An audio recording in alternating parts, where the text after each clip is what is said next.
तो एक बार फिर हमारा चैनल STD विथ KPD में आप तमाम दर्शकों का स्वागत है। पिछले वीडियो में हम संधि और स्वर संधि के भेद के बारे में पढ़ चुके हैं।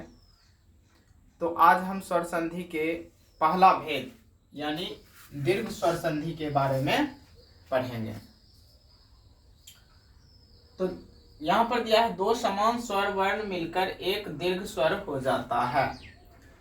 दो समान स्वर का मतलब है वैसा दो स्वर जिसका उच्चारण स्थान एक ही हो, जैसे अ आ का कंठ है यानी अ आ, इन दोनों वर्ण का उच्चारण स्थान एक ही है, इसलिए अ आ को हम समान वर्ण कहेंगे। उसी प्रकार ह्रस्व ई और दीर्घ ई, ये दोनों को समान कहेंगे। और फिर हर्ष उ और दीर्घ उ, इन दो वर्ण को भी हम समान वर्ण कहेंगे। तो यहाँ पर है दो समान स्वर वर्ण मिलकर एक दीर्घ स्वर हो जाता है। तो सबसे पहले हम बात कर लेते हैं दीर्घ कितने हैं और ह्रस्व कितने हैं। तो पहले भी बात हो चुकी है कि ह्रस्व और दीर्घ दोनों मिलाकर स्वर वर्णों की संख्या 11 है, जिसमें से आ, ई, उ और री यानी ये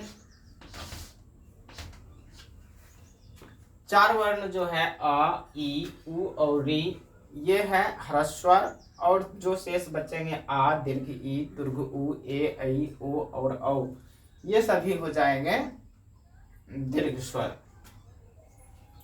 तो यहाँ पर बात हो रहा है दीर्घ हो जाता है, दीर्घ होगा, लेकिन वही समान स्वर वाला में ही दीर्घ होगा। जैसे हम उदाहरण लेते हैं, सुर जोर अरी बराबर में हो गया सुरारी।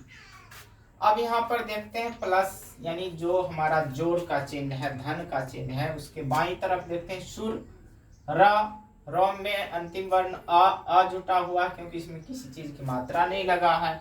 फिर अरी में भी पहला वर्ण आ है, इसलिए आ जोर आ। अब यहाँ है सुर, यहाँ है सुरा, र में आ की मात्रा लग गया, इसलिए यहाँ हो गया सुरारी। यानी दो समान वर्ण मिल करके एक दीर्घ हो गया है। तो यहाँ पर हम समझाना चाहेंगे कि दो समान स्वर रहेगा और के साथ, अगर और रहेगा तब भी आ होगा, आ रहेगा तब भी आ रहेगा, या आ रहेगा तब भी आ रहेगा तब भी आ। उसी प्रकार यहाँ पर दूसरा उदाहरण देखते हैं, गिरी जोर इंद्र। गिरी में र में ई की मात्रा है, इसलिए ई, प्लस इंद्र में फिर ई की मात्रा है यानी ह्रस्व ई, यानी ह्रस्व ई और ह्रस्व ई दोनों मिलकर बन गया दीर्घ ई। यानी यहाँ है गिरी, र में हर्ष ई की मात्रा है और यहाँ गिरी में र में ई की मात्रा है, माने दीर्घ ई की मात्रा है। इस प्रकार ई जोड़ ई बराबर दीर्घ ई। उसी प्रकार यहाँ देखते हैं दीर्घ ई जोड़ हर्ष ई बराबर दीर्घ ई। सुधी यानी सुधी में दीर्घ ई की मात्रा है और फिर इंद्र में ह्रस्व ई है, तो दोनों मिलाकर सुधेंद्र, ध्व में दीर्घ ई की मात्रा है। तो अब अगला उदाहरण लेते हैं, तब तक के लिए आप चाहेंगे तो इसे नोट कर सकते हैं।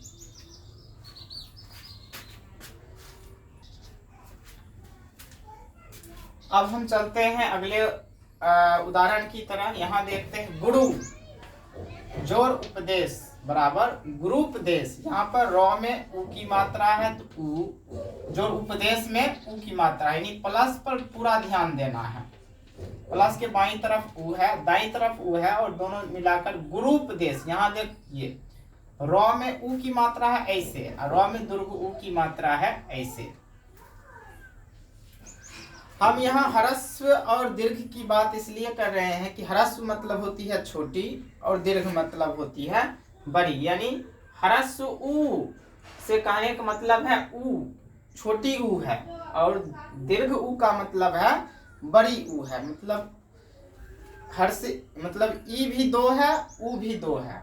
ह्रस्व ई का मतलब हुआ छोटा ई यानी ई, और दीर्घ ई का मतलब हुआ बड़ी ई यानी ई। उसी प्रकार ह्रस्व ऊ का मतलब हुआ ऊ, और दीर्घ ऊ का मतलब हुआ ऊ। तो यहाँ पढ़ने पर भी ध्यान देंगे। गुरु जोर उपदेश बराबर गुरुपदेश। अब वधू जोर उत्सव, वधूत्सव, यानी वधु में ऊ की मात्रा है यानी दीर्घ ऊ की मात्रा है, और उत्सव में ह्रस्व ऊ की मात्रा है, फिर दोनों मिलाकर बन गया दीर्घ ऊ। यहाँ है भ्रू, भ्रू